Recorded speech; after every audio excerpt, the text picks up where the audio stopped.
Alright, today I'm going to give you guys a detailed look at this Iron Legion figure, and the figure I'm showing you guys is from Age of Ultron, and it's by Hot Toys, and this is how the packaging looks. Awesome looking packaging. The side, and on the back. So let's take a look at the figure and the accessories. Alright, so here's the figure outside of packaging and all the accessories. First we have this Age of Ultron base. Has the name plaque Iron Legion on it. And then it comes with the extra pair of hands, and these are the repulsor blast hands. These are rubberized, so there's no articulation whatsoever around the fingers. And then we have two of these Forearm Rockets, one for each side. And here's how he looks from the front.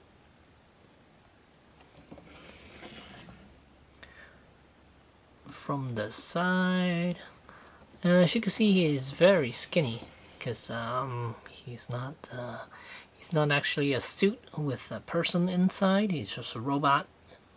Here's from the back, and I like all the detailings on him, all the little lines here and there, and the color, the red. It's got three colors. We have the what is that? That's kind of like a turquoise blue. Then we have a white, and then a red, and also the gold. So there he is, and on the chest you can see he is number 3 with the Avengers logo, and on the shoulder pad also a number 3, and I think on the forearm there's also a number 3. 5-piece. There's a number 3, and on the back there are a few more numbers right there on the back. Shoulder and the legs. And I'll show you guys a closer look at the neck piece. There are some pistons here, but they are not movable. They look like they could retract and everything, but it doesn't. They don't. And there's the head. And the chest piece is removable, which is nice. And once you remove the chest piece, this is what you'll see. And I really like the silver paint job they did. It's very metal-like, because usually when they do silver, it doesn't look. It just looks like silver paint. It doesn't look metal at all. But nowadays, I think they're doing a really good job with their silver paint. They probably use another type of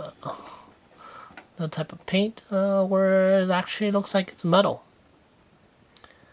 And then the forearms, these two panels can be opened up.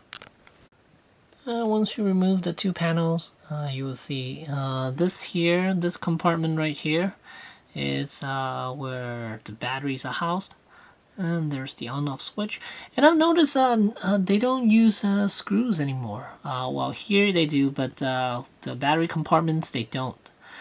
So if you open this up, you see other batteries. And here you can see it houses 3 batteries. There's no screw hole whatsoever. Same on the back. Once you remove that panel, you will see the batteries. They're housed in there, but again, no screw holding down the panel. And same with the head. There's that panel, and you remove that, you see where the batteries are. And here it is, all lit up. You can see the eyes, the chest, it's very bright, and the palm.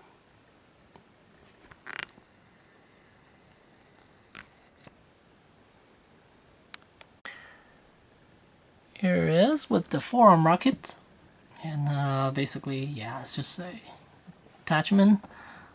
It's on top. There he is. Very cool looking figure, and here you can see those articulated fingers.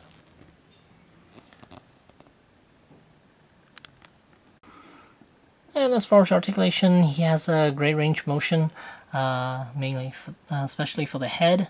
You could definitely do 360 and look up quite a bit. And then shoulders, it's a ball and socket joint. And then here there's a ball hinge, and then the shoulder pads attached with a couple of hinges, bicep swivel, and then hinge elbows, and ball joint wrists, and articulated fingers.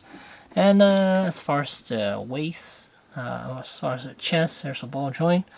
Waist, there's a ball joint. Hips are the ball joint, and thigh swivel, double jointed knees, ball jointed ankles, and toes articulation. And this back panel, it actually gives way when you arch its back. You can see how it opens up a little bit. It's spring loaded, so it gives them a little, a bigger arch motion when you want him to arch back when he's flying. But as far as looking up, it is a little bit limited. Here, this is how far he can look up. So you'll definitely need to arch his back a little bit for him to kind of look straight when he's flying. Here, see, after you arch his back up, and then he'll be looking straight when he's doing this type of flying pose here. See if I get it up to straight, right there. Pretty cool. And there's no abdominal crunch, and this crotch piece is it's a rubber piece, and same with the side flaps. Those are also rubber pieces. So I mean, you could give him, well, he can't really do a really convincing landing pose. Oh, and also his legs can be lowered too. You can see one is lower than the other because you just need to pull it down a little bit, and gives him a little more range to work with. Here you can see he could do something like this, but it's not the prettiest, unlike those die-cast ones, where he could do a way more convincing landing pose. But this is what he can do. And here you can see he can still give you a lot of good poses, but as far as landing pose, not so much. But majority of those Iron Man can't give you a really impressive landing pose. Only a few of them can. And yeah, so overall this is still a very impressive looking figure. Wish it came with a few interchangeable pieces like the chest or shoulder pads, or anywhere that has the number 3 on it. They've given you a few extra accessories, a few extra interchangeable panels where you could switch out from being a number 3 to a number 1, 2, 3, 1, 2, 4, or 5. That would have been absolutely great. The fact that they didn't do that, which it's a bit disappointing, but I can see why, because there are a lot of number 3s on him actually.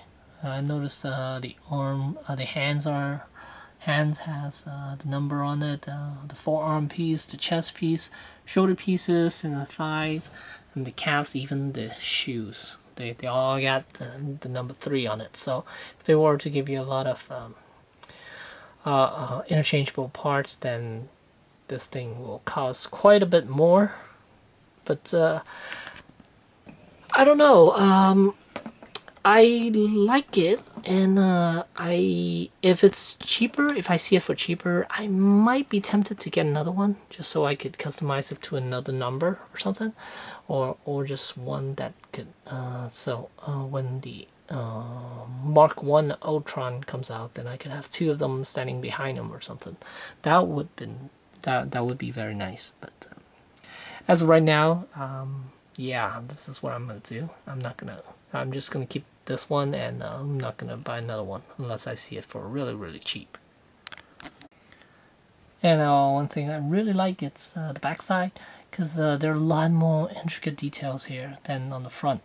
There are some more lines and more panels, and some knickknacks here and there, and grooves and holes and stuff like that. It's just more interesting to look at from the backside than it is from the front.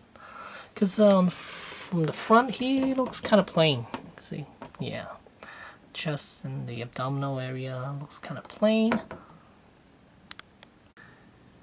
And here's a size comparison between an Iron Man figure. This guy stands about 12.75 inches in height, so give or take, should be pretty much the same height as your other Iron Man figures, because this guy is a little bit bigger. I forgot his name already, but yeah, your average Iron Man should be about the same height. So is this guy worth getting? For the most part, I would say value-wise, it's a good figure, but necessary? No, this guy's not necessary. If you're gonna get one Iron Man, of course you're gonna get an Iron Man figure, not an Iron Legion, because these are just drones. So it's not worth getting in that sense. But as far as figure, it is a cool-looking figure. It's all plastic.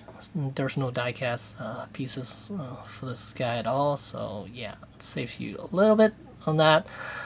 He's gonna set you back about 200 bucks. So yeah, well, there you go. There's the Iron Legion from the Avengers Age of Ultron movie. Thanks for watching.